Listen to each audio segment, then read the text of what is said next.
Você deseja saber o que é a Matrix? Ela é um mundo que se apresenta aos seus olhos para que não veja a verdade.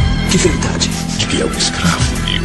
Como todos, você nasceu cerceado numa prisão que não sente pelo olfato, paladar ou tato. Uma prisão para sua mente. Obrigado, Senhor, pela oportunidade de poder estar com vocês esta noite. O Senhor Deus deu uma mensagem que eu dividirei com todos a nação. Eu não sou importante, mas esta mensagem é importante. Eu peço que vocês abram seus ouvidos esta noite e nas próximas noites, nos quais conversaremos sobre esta mensagem. A mensagem é para esta hora. Ouvimos de muitas coisas que acontecerão no fim dos tempos. Existem muitos livros e vídeos que falam do fim dos tempos. Existem muitas pessoas que não querem acreditar que estamos no tempo do fim. Vocês não são os filhos da escuridão, mas sim os filhos da luz. O Espírito de Deus os dirá quando ele voltará. Os atalaias do Senhor. Tinha uma trombeta que eles tocavam. Jesus nos mandou uma mensagem. Ele nos disse como seriam os últimos dias. Eu fui um engenheiro por 32 anos. Em 1966 eu fui posto em um projeto. Eu trabalhei com a IBM e na época estava com o General Electric. O projeto era para desenvolver um microcircuito que conectaria os nervos de um paciente com a espinha quebrada. No entanto, o projeto não foi bem sucedido em ajudar a paciente com a espinha quebrada. Com o passar do tempo, parecia que o projeto seria fechado. Grande parte da nossa pesquisa já havia sido publicada, e certos homens vieram até nós, quais nos descobrimos o fato de que eles pertencem ao governo. Eles eram da CIA e do FBI. E eles pediram para que o nosso time desenvolvesse um pequeno microchip para identificação. Isso não era para ser usado em seres humanos ou animais, era para ser usado em navios cargueiros que estivesse transportando drogas para eles prenderem traficantes de drogas. Eu não estava sozinho nisso, pois haviam 100 pessoas envolvidas neste projeto. Nós começamos a trabalhar no design no microchip, e quando o microchip estava completo, ele media 75 milímetros em diâmetro e 75 milímetros de comprimento. Tinha o tamanho de um arroz. Gostaria de dizer que naquele momento eu não era cristão ou queria saber sobre o cristianismo. Mas eu casei com uma moça que era cristã. Eles disseram que queriam que o microchip tivesse uma fonte de energia própria e que pudesse emitir um sinal. E eles disseram que queriam que nós usássemos lítio como a fonte de energia própria. Lítio é usado em baterias de relógio e em baterias de Passemark, usado em muitos outros lugares. Eu desenvolvi dentro do microchip um circuito que iria carregar sua bateria. Isso tudo soa muito técnico, mas se vocês me ouvirem, entenderão o que Deus diz sobre esse microchip.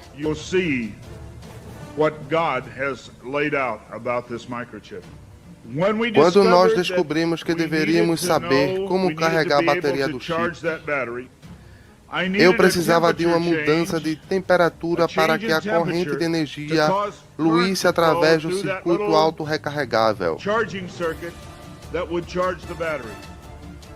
Então nós começamos a investigar onde no corpo a temperatura muda mais rapidamente.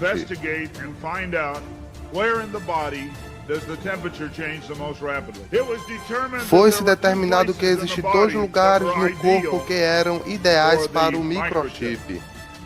Um lugar ideal é um pouco abaixo do cabelo e o outro lugar ideal é a mão. A mão direita era preferida, pois a maioria das pessoas são destras. Essa descoberta não me incomodou e nem a minha equipe. A mão parecia um bom lugar, pois ninguém gostava da ideia de colocar na testa. E assim o design do microchip foi completado e tudo estava feito. Vocês estão vendo em algumas apresentações do Discovery Channel. Existem pessoas que já receberam o chip. E a realidade não é algo que virá daqui a muitos anos. Deus tem senso de humor. Minha filha veio até mim um dia quando a minha esposa estava no hospital. E ela disse, eu posso me batizar? Eu disse, olha, eu acredito que sim, mas acho que você tem que vestir um casaco, pois vai ficar molhada. Eu decidi que eu queria ir. Eu não queria perder meu jogo de futebol, mas eu poderia rapidinho e já voltar para casa. Eu vi aquelas pessoas saindo da água do batismo e eles estavam sorrindo. E a partir dali eu sabia que eles tinham algo diferente. Eu não sabia o que era, mas eu sentia que havia algo sobre tudo aquilo que era diferente.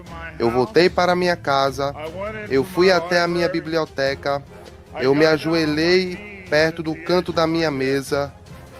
Daí eu disse, eu não sei porque eu estou aqui, eu não sei como orar. Eu não queria pedir a Bíblia da minha filha. Então eu procurei na minha biblioteca e eu achei uma Bíblia pequena, Gideon, que eu recebi em 1946. Eu não havia lido aquela Bíblia, mas eu creio que Deus tinha sua mão sobre mim para que esta Bíblia fosse me dada em 1946, para que eu a tivesse naquele dia específico. Quando eu abri as páginas, parecia que Deus estava falando. As respostas estão aqui, meu filho. Eu também achei uma oração naquela Bíblia. E eu me ajoelhei e comecei a orar aquela oração que estava escrita. Lágrimas começaram a escorrer dos meus olhos. Não há nenhuma dignidade quando isto ocorre. Quando eu acabei de orar, eu sabia que tinha que ir contar alguém. Eu pedi para minha mãe tomar conta dos meus filhos. Peguei meu carro e dirigi 25 milhas até onde a minha esposa estava. E eu disse à minha esposa o que havia ocorrido. Ela disse que tinha recebido a sua vida ao Senhor. 2 semanas depois, nós batizamos em frente aos nossos filhos. E eu entrei na água que era morna, e eu saí de lá um cristão morno. Isto pode até surpreender-nos, mas há muitos que possam estar mornos, como eu fiquei após o meu batismo.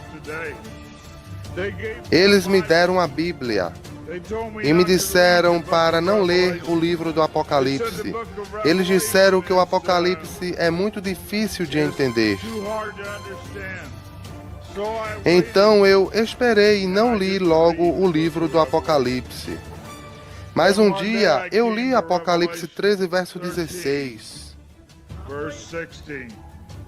E ele, anticristo, causa todos pequenos e grandes e ricos e pobres, libertos e escravos a receberem uma marca na sua mão direita ou na sua testa. Eu não gostei do que eu li. Eu li de novo, pesquisei a palavra marca na sua língua original, grego. Eu pesquisei e eu descobri que João de Pátmos usou 3 palavras para a palavra marca: charagma, xerecter e charis. Estas palavras são do grego. Eu olhei estas palavras e elas explicam a marca, como um arranhão na pele ou desenho, rascunho. E eu disse, Deus, não é isso, nós não fizemos esta tecnologia do Apocalipse 13. Ele disse, vá até a palavra que representa 666. A palavra é stisca, stigma. No grego, isto é explicado que para entender 666 devemos usar 4742 da concordância Strong's.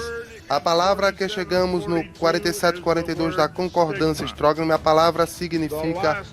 A outra metade da palavra X-estigma representa o número 666. E quando eu olhei para o significado desta palavra,